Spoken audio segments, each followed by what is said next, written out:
Everyone, আজকে একটা অনেকদিন পর নতুন ব্লগ শুরু করছি। তো আশা করছি সবার ভালো লাগবে। আর থাম্বনেল দেখেই বুঝতে পারছো যে আমি কোথায় গিয়েছি। চলো ভিডিওটা শুরু করা যাক। টাকিতে যাচ্ছি আজকে, আর অবশ্যই চেনো এই পার্কটা সবাই। এটা হলো মালদ্বীপ পার্ক। আর অনেকদিন ধরে ভাবছি যে কোথাও একটা ঘুরতে যাব, কিছু খাবো, বা অনেকদিন ঘুরতে বেরোনো হয় না, টুকটাক কাজের জন্য বেরোনো হয়, কিন্তু পার্সোনালভাবে কোথাও ঘুরতে বেরোনো হয় না। তো সেই হিসেবে আমরা চলে গেলাম দুজন টাকিতে। আর অনেকদিন পর আজকে ওয়েদারটা দারুণ সুন্দর, আর কি সুন্দর মেঘটাও করেছে। পার্কের মধ্যে ঢোকার সাথে সাথে মেঘ করে আসলে দেখো একদম চারিপাশে পুরো মেঘলা ওয়েদার, এমনকি বৃষ্টিও হয়েছে। কিন্তু পার্কের আজকে দারুণ একটা ওয়েদার। টাকি পার্ক চেনে না এমন কেউ নেই। যারা এই পার্কে এখনও পর্যন্ত আসেনি তারা অবশ্যই আসতে পারো। আমি এই দুবার এসেছি বছরে, খুবই ভালো লাগে। বেশ আশেপাশে কোথাও ঘোরার জায়গা নেই, তবে টাকিতে এই জায়গাগুলো করেছে, ভীষণই ভালো একটা ব্যাপার। আর এখানে প্রচুর লাইটিংয়েরও ব্যাপার আছে। রাত্রে হলে যে লাইটিংগুলো সেগুলো খুব সুন্দর। আর আশেপাশের ওয়েদারটা দেখো, তবুও এই সময় ট্যুরিস্ট ভর্তি আছে, গরম হলেও বর্ষা হলেও।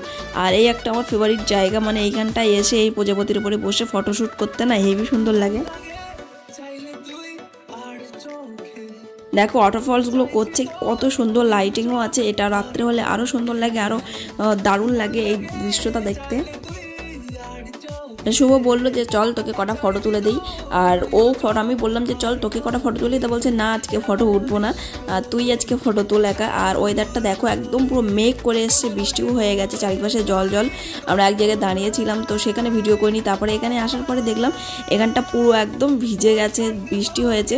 আর এটা আমি আসবো এখানে, আর দোলনা চড়বো না, স্লিপ খাবো না, এটা হতেই পারে না। তো আমার ভীষণ প্রিয় জায়গা একটা, যে আমি যখনই যেখানে পার্কে যাই না কেন আগে দোলনাটা অবশ্যই চড়ি।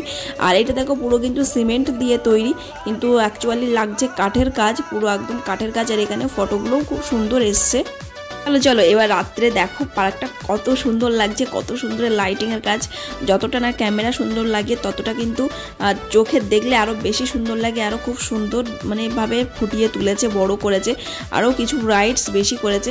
তো কেমন লাগলো অবশ্যই কমেন্টে জানিও। ভালো থেকো, সুস্থ থেকো, বাই।